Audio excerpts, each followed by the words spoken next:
Rekaman CCTV ini diketahui hari Sabtu tanggal 8 November 2025 sementara rekaman itu memperlihatkan hari Jumat tanggal 7 November 2025.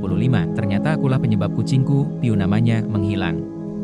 Piu menyelinap saat aku melakukan ritual siram tanaman, kemudian aku lupa menutup pintu pagar setelah selesai menyiram. Dan itu membuat Piu terkunci di luar dan menghilang sampai hari Sabtu dan Minggunya. Melihat rekaman itu betapa rasa bersalah menyelimutiku, aku terus menyalahkan diriku sendiri kenapa tidak mengecek keadaan sebelum menutup pagar. Kemudian pada hari Minggu tanggal 9 November 2025 aku pergi ke gereja. Di sana aku berdoa kepada Tuhan Yesus agar Yesus menjaga Piu dan mengirimkan Piu pulang ke rumah dengan selamat.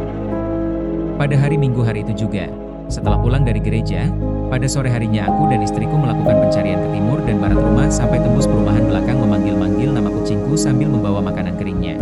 Saat itu aku tetap percaya bahwa Tuhan akan membantuku karena aku telah berdoa meminta bantuan Tuhan Yesus setiap gorong-gorong aku lihat sambil panggil namanya. Setelah beberapa jam kami kembali ke rumah karena hasil pencarian nihil, Piu masih menghilang, aku pun mulai mencari-cari di atas genting, hasilnya pun nihil. Malam pun tiba. Aku sendirian melakukan pencarian Lavi ke arah timur rumah, aku pun masih yakin Tuhan akan membantuku. Ngecek gorong-gorong lagi lalu menuju ke barat rumah dan tiba-tiba aku melihat Piu. Aku pun bergegas kembali ke rumah mengatakan hal baik ini kepada istriku. Kemudian kami berdua dengan segala trik berhasil menangkapnya dan membawanya pulang. Betapa sukacitanya aku karena Piu ditemukan dengan selamat. Itu meskipun rasa bersalahku masih ada tapi telah berkurang karena Piu selamat. Rasa sukacita itu seperti Lukas pasal 15 ayat 11 sampai 32 tentang perumpamaan anak yang hilang. Begini, Yesus berkata lagi, ada seorang mempunyai dua anak laki-laki.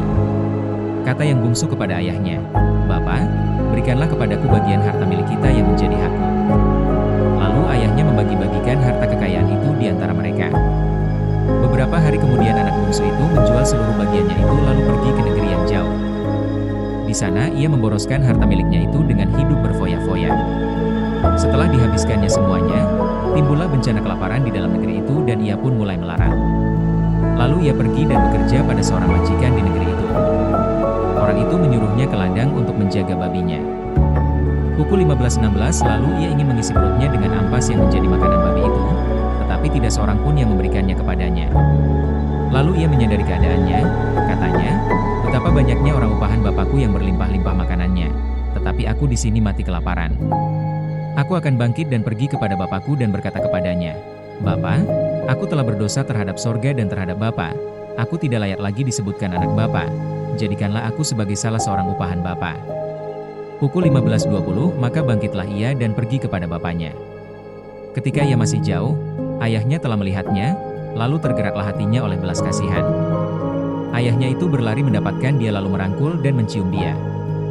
Kata anak itu kepadanya, Bapa, aku telah berdosa terhadap sorga dan terhadap Bapa. Aku tidak layak lagi disebutkan anak Bapa. Tetapi ayah itu berkata kepada hamba-hambanya, lekaslah bawa kemari jubah yang terbaik, pakaikanlah itu kepadanya dan kenakanlah cincin pada jarinya dan sepatu pada kakinya. Dan ambillah anak lembu tambun itu, sembelihlah dia dan marilah kita makan dan bersukacita. Sebab anakku ini telah mati dan menjadi hidup kembali, ia telah hilang dan didapat kembali. Maka mula.